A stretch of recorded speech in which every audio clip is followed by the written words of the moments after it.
para a tua vida crescer, prosperar, para você amadurecer, para você viver o sobrenatural, sempre vai ter risco, mas sempre vai ter vitória na presença do Senhor.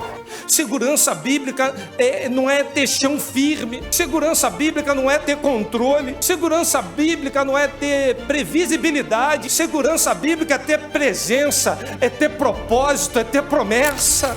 Isso é que é segurança, irmãos. Quando Ele está próximo, tudo faz sentido. A travessia não é segura quando você sente chão para pisar. Não, com fé não funciona assim. Travessia certa espiritual é quando você observa que, apesar de não ter chão, Ele está presente juntinho contigo. Porque se passares pelo fogo, eles não te queimarão. Se passares pelas águas, você não vai submergir.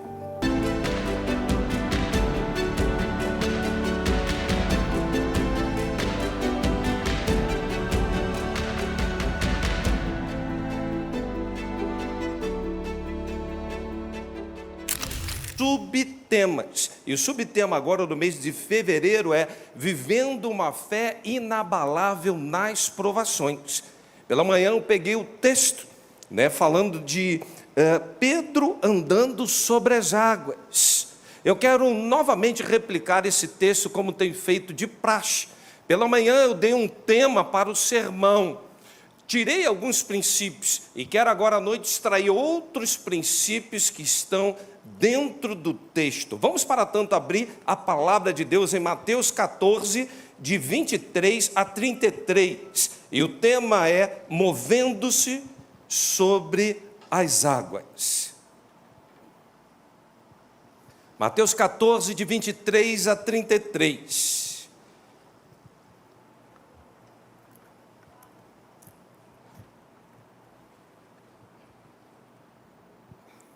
Tendo despedido a multidão, subiu sozinho ao monte para orar. Ao anoitecer, ele estava ali sozinho, mas o barco estava a considerável distância da terra, fustigado pelas ondas, porque o vento soprava contra ele. Alta madrugada, Jesus dirigiu-se a eles andando sobre o mar. E quando o viram andando sobre o mar, ficaram aterrorizados e disseram: é um fantasma. E gritaram de medo. Mas Jesus imediatamente lhes disse: coragem, sou eu, não tenham medo. Senhor, disse Pedro, se és tu, manda-me ir ao teu encontro por sobre as águas. Venha, respondeu ele. Então Pedro saiu do barco, andou sobre a água e foi na direção de Jesus. Mas quando reparou no vento, ficou com medo e, começando a afundar, gritou: Senhor, salva-me. Imediatamente Jesus estendeu a mão e o segurou e disse: homem de pequena fé, por que você duvidou? Quando entraram no barco, o vento cessou. Então os que estavam no barco o adoraram, dizendo: verdadeiramente tu és Filho de Deus. Pai, tua palavra será proclamada na autoridade do teu Espírito. A minha palavra não tem o poder, mas a tua tem todo o poder e sempre faz o que agrada ao Senhor. Que hoje seja mais um dia de cura, de libertação e de salvação. Oramos em nome de Jesus. Amém. No século I, é público e notório pelos grandes historiadores que o mar da Galileia, ou mar de Tiberíades, como eu falei pela manhã, explicando até como nós já estivemos ali algumas vezes, esse ano não será diferente. Nós estamos com uma caravana para outubro, nós vamos fazer uma rota Egito, Jordânia e Israel. E nós vamos então lá no mar de Tiberíades, e lá a gente pega um barquinho, a gente vai para o meio daquele lugar, e ali já historicamente é demonstrado que ali é um cemitério de pescadores, considerando as adversidades, tudo que se passa naquele lugar. É um lago, mas com 10 quilômetros de extensão e com 200 metros em alguns pontos de profundidade. Exatamente esse ponto em que chegam agora os discípulos de Jesus, ao entardecer, vai falar os evangelhos de Mateus, de Marcos e de João. Jesus ordena que eles entrem no barco. Pela manhã eu dizia, na primeira tempestade, Jesus estava com eles no barco. Agora, eles vão entrar no barco sozinhos. Mas esse momento é um momento tão especial, porque os discípulos já estão cansados e acostumados a ver cegos enxergarem, paralíticos andarem, um mover sobrenatural ao ponto de pães se multiplicarem. E no que diz respeito ao milagre da multiplicação de pães, todos os evangelhos vão narrar esse episódio. Os discípulos já estão doutos em observar os grandes feitos do próprio Cristo. Mas, enquanto os discípulos estão na luta do mar, Jesus está de joelho dobrado no monte a orar. Batalhas espirituais estão sendo travadas. E observamos então no texto que, quando da primeira tempestade, os discípulos começam a fazer um questionamento. Quem é esse que até o vento e o mar lhe obedecem? Só que agora, na segunda, eles não vão fazer um questionamento, eles vão fazer uma exclamação. É um fantasma. Interessante o paradoxo da postura dos discípulos em meio às adversidades. E o Evangelho de João vai ser o único que vai citar a respeito da expectativa de um libertador político, de um libertador nacional, de um homem revolucionário, quando na realidade Jesus está se apresentando como rei, como Senhor. A pergunta no texto é muito forte, e eu queria fazer isso para você. Quem Jesus é para você quando o barco da vida começa a passar por tempestades, por dificuldades? Ele continua sendo aquele que tão somente realiza prodígios, maravilhas ou sinais? Ou será que você vai então compreender o que no verso 33 os discípulos declaram: verdadeiramente tu és o Filho de Deus? Quando olhamos na travessia da vida, para você não afundar, sua fé não vacilar, cuidado para onde você vai olhar, porque a queda é processual. Só afunda quem se submete a um processo. E foi o que aconteceu com Pedro. Olha o verso 30. Mas quando reparou no vento, ele ficou com medo. E começando a afundar, gritou: Senhor, salva-me. Repare o texto. Primeira coisa que Pedro faz é reparar aonde? Ele tirou o olhar de Cristo. Ele não está olhando mais para o autor e consumador da fé. Agora Pedro está olhando para o outro lado, ele está olhando para as circunstâncias. Observamos então que esse começando a afundar, quando a gente olha o verbo grego no original, é o submergir lentamente, é um processo, é como uma embarcação que ela começa a inclinar, vai entrando água, vai vazando e lentamente vai afundando. Não é aquela questão dele dar um passo, está firme e no outro ele já afunda. Há um processo pelo próprio termo grego. Não é um colapso súbito, ao contrário. Existe aqui um processo onde ele começa a caminhar e a afundar. Ele não afunda de uma vez só. O Espírito Santo parece, quando eu olho para esse texto, eu vejo aquela câmera lenta, aquele slow motion. Já viu aquela? Faz aquela cena, né? O pessoal mais jovem aí que está acostumado aí, vê aquela questão assim, ó, vagarosamente ele vai afundando, afundando, afundando. Na caminhada da vida cristã, queridos irmãos, ninguém afunda de uma hora para outra. Nós vamos passando por processos, nós vamos passando por algumas adversidades, por tribulações, por vicissitudes que a vida vai impondo a todos nós. O problema é que a nossa tendência é tirar os olhos do autor e consumador da fé e começar a observar o vento. O primeiro passo para começar a afundar é tirar os olhos de Cristo. A gente quer sempre valorizar as circunstâncias, ele repara o vento, ou seja, tira o olhar de Jesus. Num segundo momento, teve medo, ou seja, é uma reação interior de quem já está sucumbindo na fé. E por último, começou a afundar. Não foi o problema do vento, da tempestade. Não são as circunstâncias que vão fazer a gente naufragar na fé. Não é o laudo, não é o desemprego, não é a adversidade. Não são as lutas diárias. Não é o problema do chefe no trabalho que está perseguindo, né?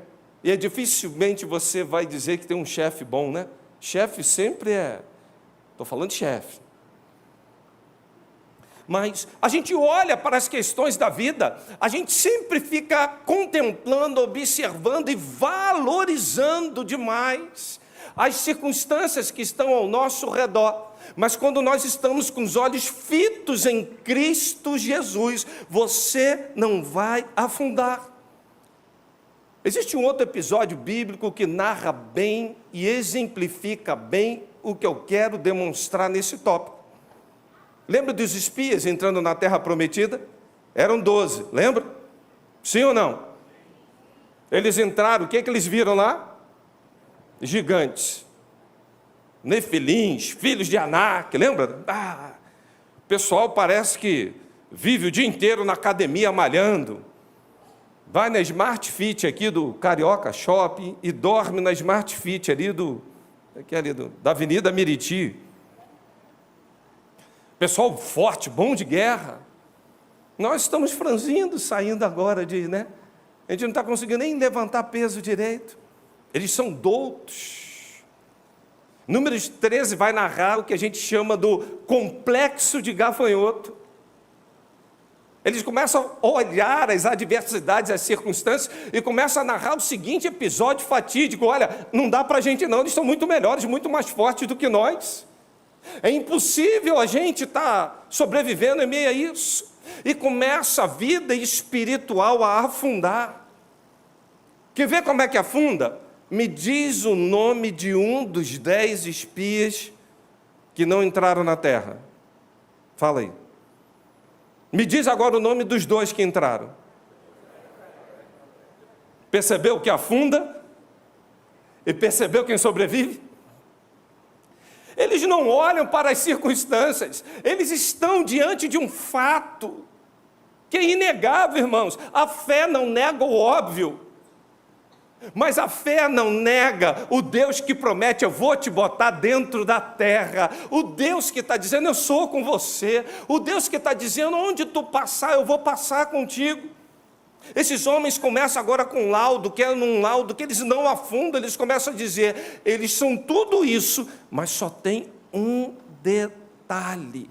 Quem falou que ia nos botar dentro dessa terra foi o próprio Deus.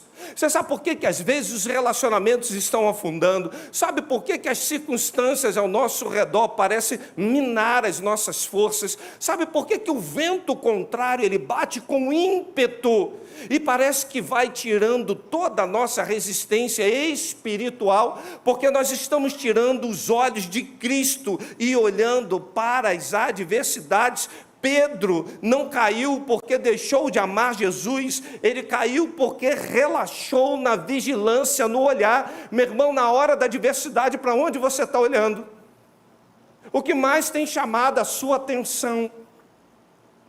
Na hora da luta, já viu isso? Aí fica olhando sempre para o obstáculo, para a adversidade. Eu já falei aqui, eu lembro quando eu fui fazer concurso, alguns, esse negócio é muito difícil, irmão.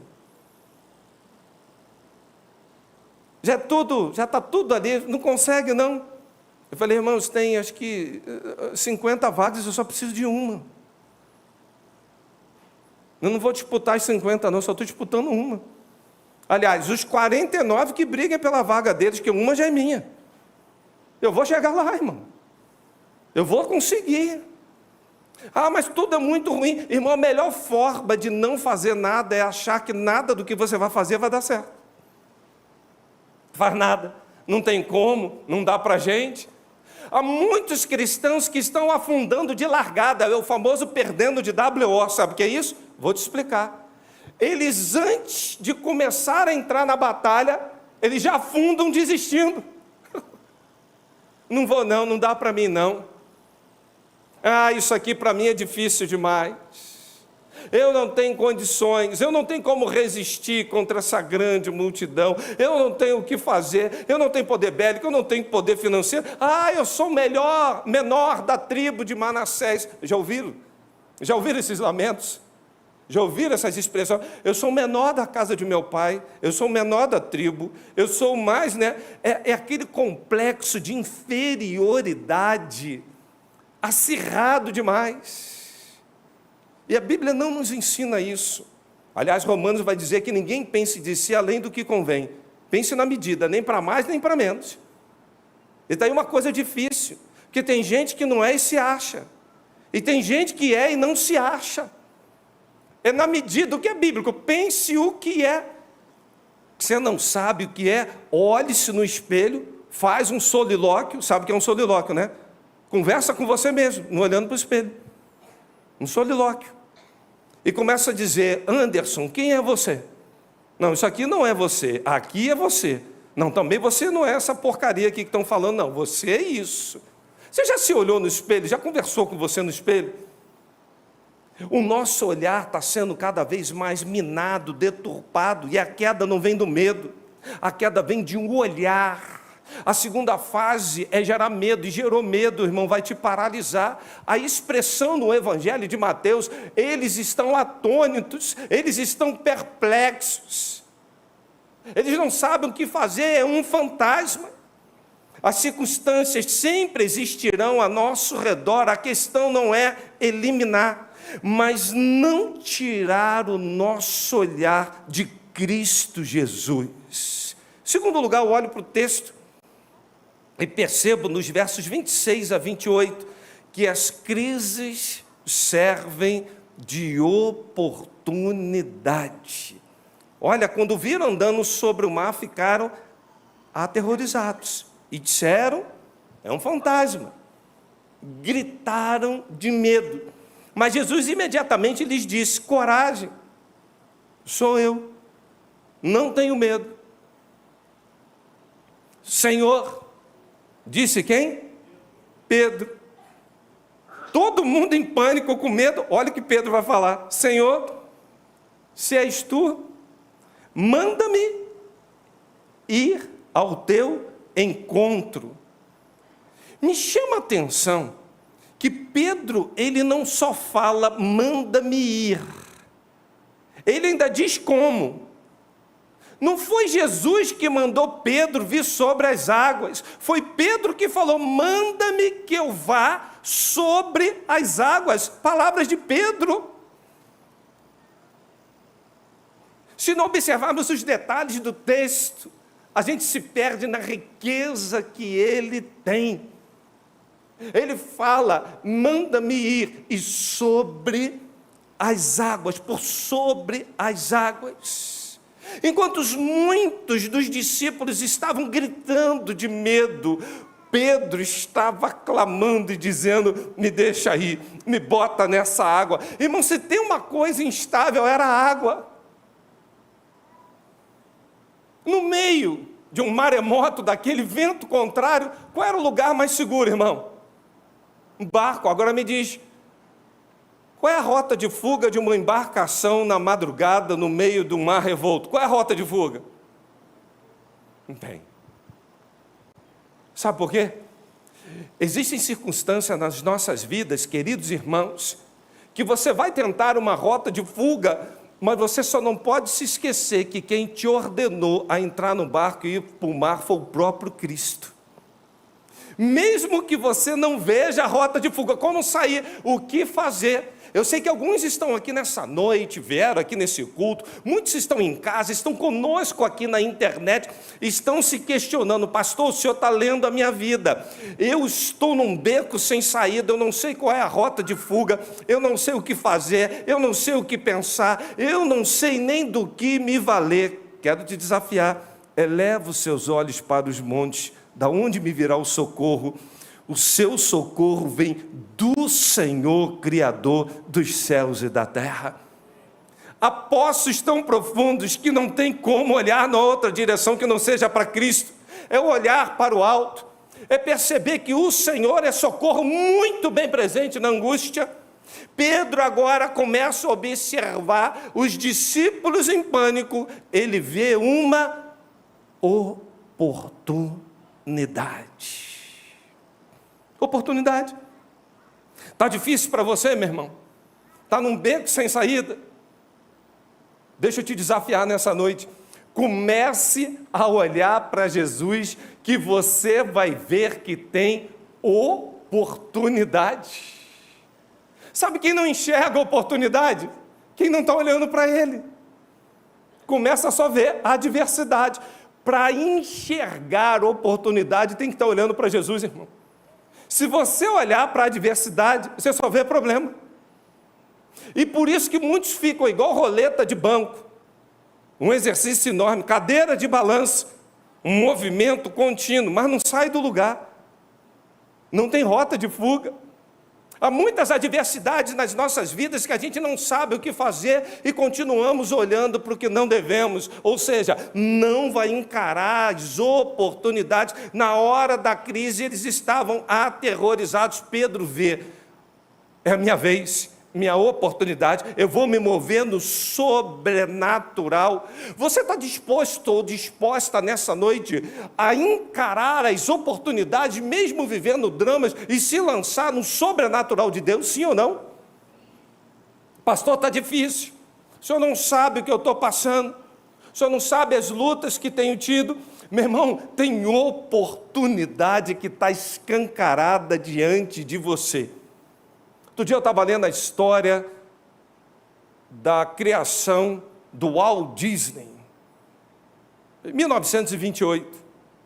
O que me chamou a atenção na vida daquele homem foi ele ter sido demitido de um jornal porque não conseguia ser um bom criador. Manda ele embora. Criatividade, zero. Zero. Cara ruim de criatividade. Eu estava olhando a história de alguns jogadores de futebol. Irmão, olha para a história. Abraão Lincoln. Meus queridos, olha para a história de Abraão Lincoln. Perseverou.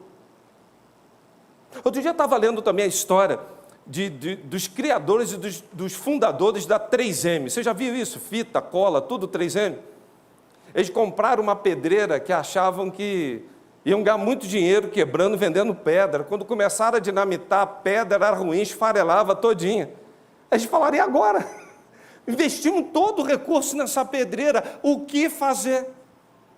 O dinheiro está todo aqui, a gente não tem nem como aportar recursos. Sabe o que eles fizeram? Inventaram uma coisa barata para aproveitar o pó da pedra. Começaram a comprar papel e cola e botar o pó da pedra na cola e no papel, e a vender lixa. Vender lixa. Venderam lixa. E hoje estão aí, um império que eles têm. Irmãos, houve esse momento na história da civilização, que foi esse momento chamado Covid. Muita gente trancafiada, com medo. Eu estava fora do Brasil quando começou essa crise. Quando eu vim para o Brasil, eu fiquei aterrorizado com o que estava acontecendo aqui. Primeiro lugar, que eu tinha passado no epicentro do problema. Quando começou a crise, no lugar que começou, na Itália, eu estava lá. Eu, Márcio Bellini. Em Lombardia, começou todo o problema. Vários infectados. Um monte de gente falando: pastor, o senhor vai morrer. Chegou a minha hora, fazer o quê, irmão? Não chegou, pode vir Covid, sem vide, pode vir tudo. E a gente tinha planejado um carnaval ali em Veneza, irmão. Olha, Veneza fechou. Acabou. Pessoal desesperado. Os únicos andando de gôndola ali em Veneza, Anderson, Márcio e Meline, passeando de um lado para o outro, não tinha o que fazer. A gente ficava rodando lá, sozinho. Vamos fazer o quê? Vamos passear. Vamos rodar aqui. Quando eu entro no Brasil, depois de alguns dias, queridos irmãos, eu lembro que eu cheguei da Itália, fiquei 14 dias no Brasil, cumpri uma quarentena, fui para os Estados Unidos, tudo fechando lá. Para eu sair dos Estados Unidos, a Márcia comprou umas 10 passagens aéreas, cancelava todos os voos. Eu ia para o aeroporto, voltava, ia para tudo que é canto, nada dava certo. A Meline falou assim: mamãe, como é que a gente vai ficar aqui em casa sem o papai? Papai vai demorar muito agora para voltar para casa. Quase que eu falei assim: calma, sou eu estou chegando, nem que eu vá pelo mar. Meus irmãos, quando eu fiquei 3 dias viajando, fazendo conexão. Quando eu cheguei em Brasília, eu tenho um vídeo que eu gravei, 10 horas da manhã em Brasília, não tinha uma alma viva em Brasília. Eu fiquei horas sozinho, gravando vídeo sozinho no aeroporto de Brasília, desespero total. E eu com fome, queria lanchar alguma coisa, comer alguma coisa, nada e ninguém. Que momento difícil. Aí a gente vem para a PIB, Vila da Penha, igreja fechada há 9 meses. Que adversidade, que luta. Aí vamos abrir a igreja, distanciamento, máscara. Eu já estava assim, máscara, que troço não resolve nada, irmão. Esse troço, enfim. Aí, distanciamento. Mal a gente está abrindo a igreja, vem decreto, não sei o quê, fecha a igreja novamente. Igrejas aqui ao redor, todo mundo fechando.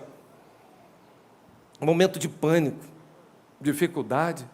Eu lembro que você ia cumprimentar as pessoas, mas fica longe, chega perto de mim não.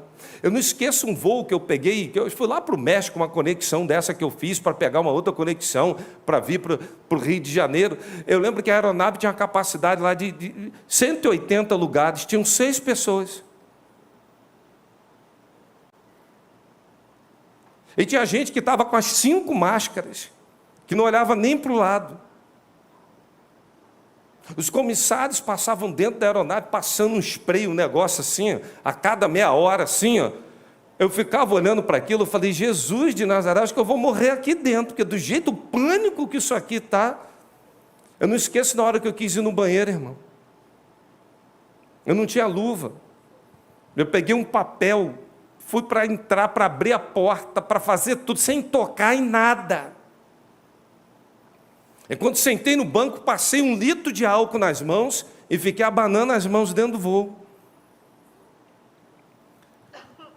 Meus irmãos, uma das coisas que a gente mais faz no momento da dificuldade é não encarar as oportunidades, porque a gente acaba remedando comportamentos de quem está ao nosso redor. Há um experimento que demonstra isso. Esse dia eu estava vendo um experimento das pessoas que entram num elevador, não sei quantos viram isso.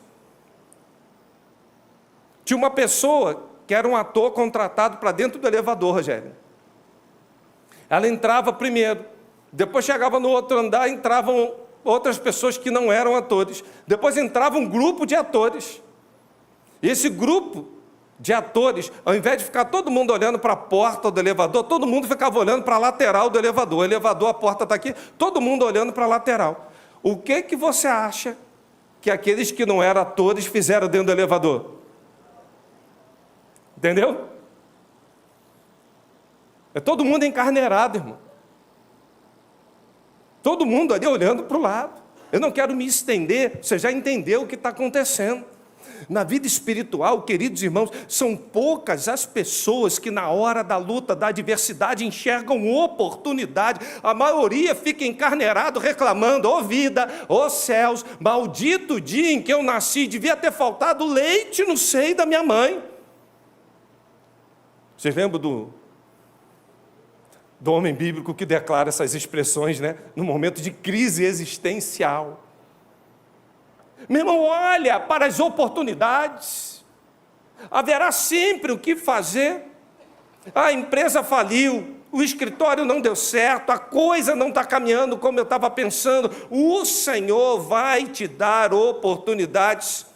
Razões para você aproveitar as oportunidades não faltam. Agora tem muita gente que está com apego excessivo à sua segurança, não querem sair da zona de conforto. Falei isso de manhã.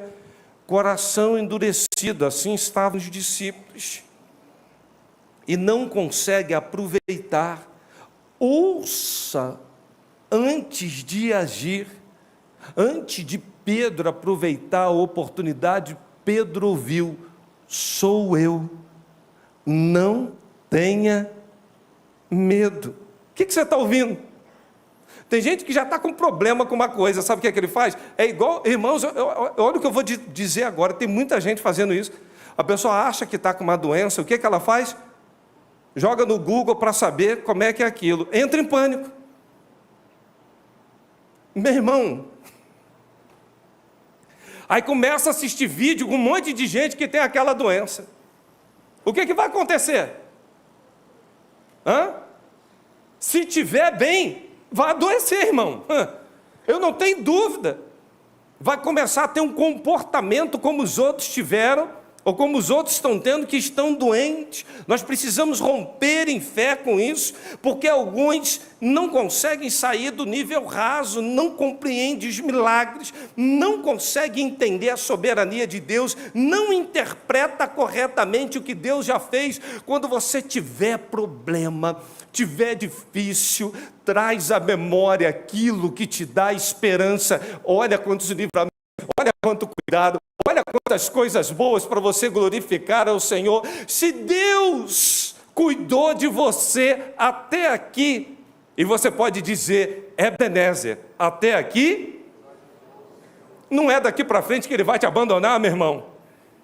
Não é daqui para frente que Ele vai te deixar. Crise não vai afetar cada um de nós, vai abrir oportunidades. A crise não vem para te afundar. Eu estou com uma crise no casamento, eu estou com uma crise no trabalho. Não é para você afundar, é para você aproveitar oportunidades. Crise não enterra sonhos.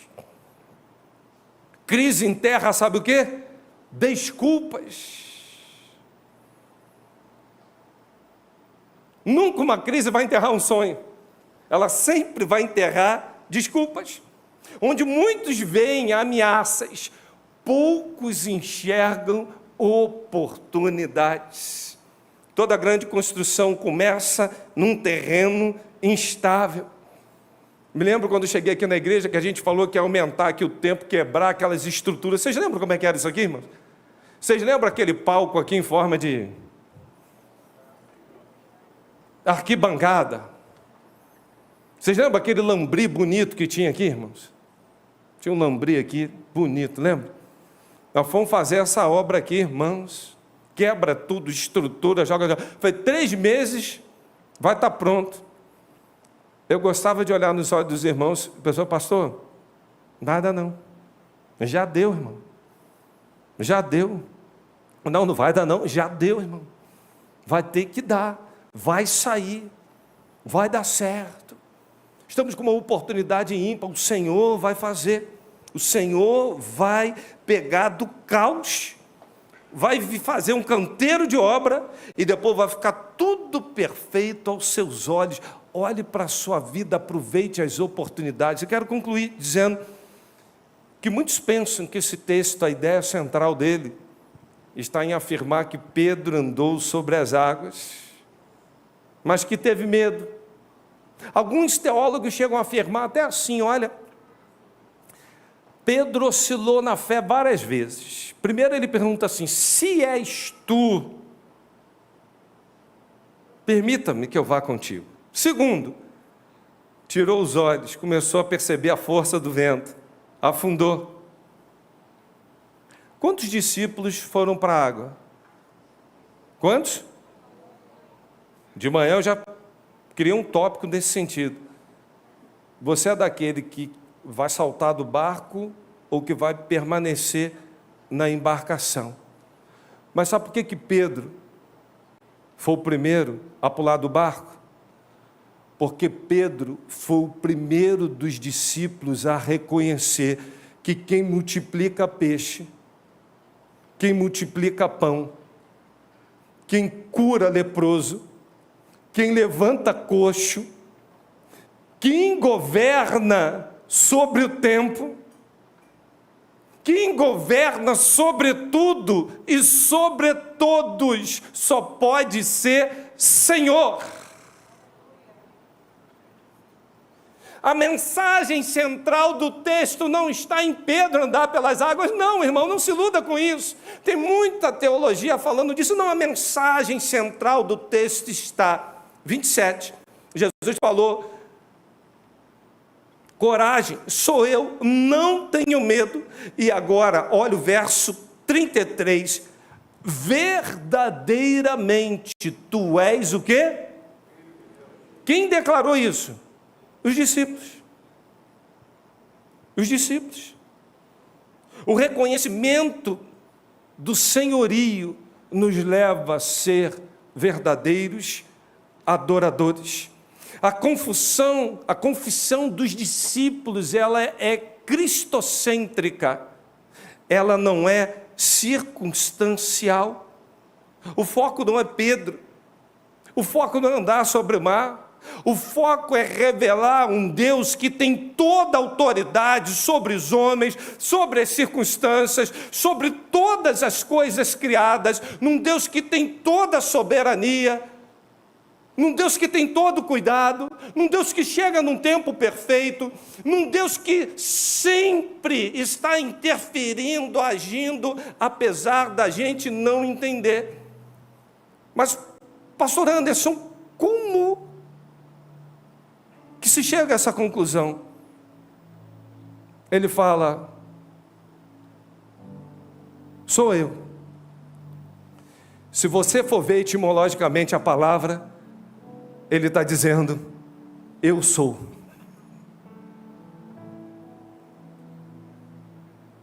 É o eu sou.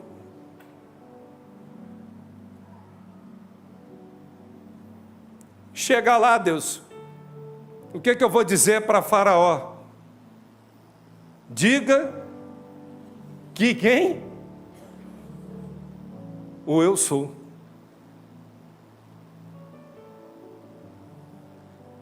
Quando olhamos para a manifestação do senhorio do eu sou, ele se manifesta dizendo: eu sou o pão da vida, eu sou a luz do mundo, eu sou a porta, eu sou o bom pastor, eu sou a ressurreição e a vida, eu sou o caminho, a verdade e a vida. Não é de hoje que o eu sou, lá com Moisés, com os discípulos, e hoje no meio da tua tribulação, da tua adversidade, sabe o que ele está falando? O eu sou está aqui. Senhorio. A mensagem principal do texto não é caminhar sobre as águas, não é permanecer no barco. Milagre impressiona, mas só o senhorio vai sustentar a fé. Milagre impacta, mas senhorio te levanta, te sacode e te dá um rumo. Milagre até faz a gente contar uma história, mas senhorio, ele te conduz na razão de toda a tua historicidade. Vamos reconhecer: milagre não é o centro, o eu sou é o centro. Não há como ter uma fé inabalável sem reconhecer que Ele é Rei, que Ele é Senhor, que Ele é soberano. E para concluir, não é de hoje que Jesus se manifesta no meio dos mares. O salmista vai falar no Salmo 89, verso de número 9, que o próprio Deus anda sobre os mares. Não é de hoje que mar se abre e o povo passa. Não é de hoje que ele manda no mar: aquieta-te. Jó vai fazer uma declaração bombástica. Como ele governa sobre todas as coisas criadas. Mais uma vez, os discípulos estão agora no mar. E quem determina que eles entrem ali é o próprio Senhor. Mas você não pode sair daqui nessa noite se esquecendo que o mesmo que criou o mar, o vento, a terra, o céu, é o mesmo que precisa ser Rei, Senhor da sua vida. Fé inabalável perpassa pelo senhorio de Cristo. Não adianta ter milagre, não adianta experimentar milagre, é deixar Ele governar. Para de ficar no controle, meu irmão, entrega o controle a Ele, deixa Ele ser Rei, Senhor, soberano. O salmista, no Salmo 124, ele fala: se não for o Senhor que esteve ao nosso lado, ora diga, Israel, se não for o Senhor que esteve ao nosso lado, quando os homens se levantaram contra nós, eles nos teriam engolido vivos. Ele continua dizendo: quando a sua ira se acendeu contra nós. E agora ele começa a bem dizer, ele fala: bendito seja o Senhor, que não nos deu por presa aos dentes dele. E ele começa falando: nós teríamos submergido nas águas altivas. E o salmista continua, ele fala: nós escapamos como um pássaro do laço dos passarinheiros. Vocês perceberam? Aquela boca parecia que ia engolir. Águas altivas, águas impetuosas, armadilhas armadas. Ele fala: bendito seja o nome do Senhor, porque o laço quebrou-se. Eu nunca vi laço quebrar. Eu já vi laço desatar. Eu já vi laço até ser cortado. Mas, irmãos, às vezes você se mete em circunstâncias na sua vida, que é um nó, outro nó, não tem como desatar. É somente estar debaixo do senhorio dele que o laço quebra. E não importa como você entrou aqui nessa noite, está um nó em cima de outro nó, não tem saída, não tem nada, deixe ele ser o Senhor, que o laço será quebrado. E o texto termina dizendo, verso de número 8: o nosso socorro está no nome do Senhor, Criador dos céus e da terra. Sabe o que é isso? Soberania, senhorio. Você pode dar um glória a Deus aí, meu irmão? Vocês têm muito batistões. Vamos dar um aleluia aí para a glória de Deus. Irmãos, o teu socorro está no nome dEle, para a glória dEle. Nós vamos viver o melhor de Deus com uma fé inabalável no Senhor. Curve a tua cabeça agora. Você entrou aqui, talvez vacilando, oscilando na fé. Meu desafio é rápido e simples. Você vai sair daqui nessa noite crendo, confiando. Pastor, meu casamento já estava perdido. Pastor, eu estou desorientado aqui em relação a uma questão de saúde. Eu não sei, essa semana eu tenho que tomar uma decisão, eu não sei o que fazer. Venha para debaixo do senhorio. Ele governa o tempo, as estações, Ele estabelece reis, Ele tira reis, Ele tem governo, autoridade, porque o próprio Deus sujeitou todas as coisas debaixo dos seus pés.